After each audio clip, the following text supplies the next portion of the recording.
بیعت کیا ہے اور اسلام میں بیعت کی کیا اہمیت ہے؟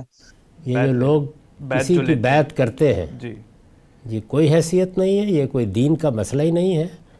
لوگوں کے ہاں یہ روایت رہی کہ وہ عہد معاہدہ کرتے ہوئے ہاتھ میں ہاتھ دے دیتے تھے، جیسے آج کل کے زمانے میں لوگ کھڑے ہو کے حلف اٹھاتے ہیں یا جس طرح سے معاہدات لکھے جاتے ہیں۔ تو قدیم زمانے میں یہ روایت تھی کہ کوئی عہد کرنا ہے، کوئی معاہدہ کرنا ہے تو آپ ہاتھ میں ہاتھ دے کے، بلکہ بعض اوقات ہاتھ میں ہاتھ لے کر اس کو چومتے تھے۔ یہ لوگوں کی ایک روایت یا ایک عرف یا ایک زمانے کا رواج کہہ لیں، وہ قدیم زمانے میں رہا ہے۔ عربی میں اس کو بیعت کہتے ہیں۔ تو یہ کوئی دینی چیز نہیں ہے، ہرگز کوئی دینی چیز نہیں ہے۔ عہد باندھنے کا آپ آج کوئی نیا طریقہ اختیار کر لیں وہ بھی ٹھیک ہے، قدیم زمانے میں یہ طریقہ تھا، آپ اسی کو جاری رکھنا چاہتے ہیں، یہ بھی ٹھیک ہے۔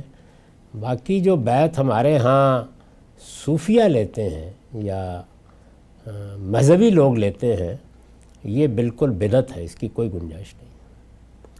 اس بیعت میں اصل میں انسانوں کے مابین ایک فرق کو تسلیم کیا جاتا ہے، وہ یہ کہ میں اصلاح کرنے والا ہوں اور آپ کو اصلاح کی ضرورت ہے۔ یہ تفریق صرف پیغمبر اور عام انسانوں کے درمیان کی جا سکتی ہے اور کسی کے درمیان کی نہیں جا سکتی۔ تو رسول اللہ صلی اللہ علیہ وسلم کے بعد اس طرح کی بیعت لینے کا کسی کو حق نہیں ہے۔ سیاسی بیعت یعنی جس میں ایک حکمران اطاعت کا عہد لیتا ہے، وہ اب بھی ہوتی ہے۔ جس وقت آپ اسمبلی میں منتخب ہو جاتے ہیں تو اب بھی حلف اٹھاتے ہیں، وہ قیامت تک آپ لینا چاہیں لے سکتے ہیں، اس لیے کہ اس میں اللہ تعالیٰ نے ایک ذمہ داری کا ہمیں پابند کیا ہے، اطیعوا اللہ و اطیعوا الرسول و اولی الامر منکم، اس کا ہم اظہار کرتے ہیں۔ باقی اور کسی کی بیعت کا کوئی سوال نہیں۔ تو یہ رسول اللہ نے کبھی یہ اصلاح والی بیعت لی ہے لوگوں جی، سے؟ رسول اللہ صلی اللہ علیہ وسلم نے جس کو بیعت اسلام کہتے ہیں وہ بارہا لی۔ ٹھیک ہے، اللہ کا پیغمبر تو ایک برتر جگہ پر کھڑا کیا جاتا ہے اللہ کی طرف سے، وہ اللہ کا نمائندہ ہے، تو اس لیے وہ مجھ سے جو بیعت بھی لینا چاہے لے، لیکن باقی لوگوں کا یہ حق نہیں ہے۔ تو جو بیعت حکومت یا سیاست میں لی جاتی تھی وہ اب بھی لی جا سکتی ہے، کیونکہ وہ اپنی اصل میں بالکل جائز ہے۔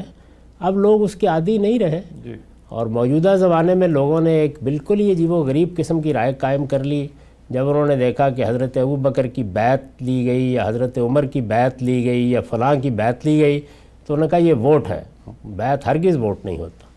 بیعت کسی حکمران کے تقرر کے بعد، یعنی وہ منتخب ہو گیا یا مقرر کر دیا گیا، اس کے بعد اس سے اطاعت کا عہد ہے، جو ہر ایک کے لیے کرنا ضروری، جو نہیں کرے گا وہ بغاوت کا مرتکب ہوگا۔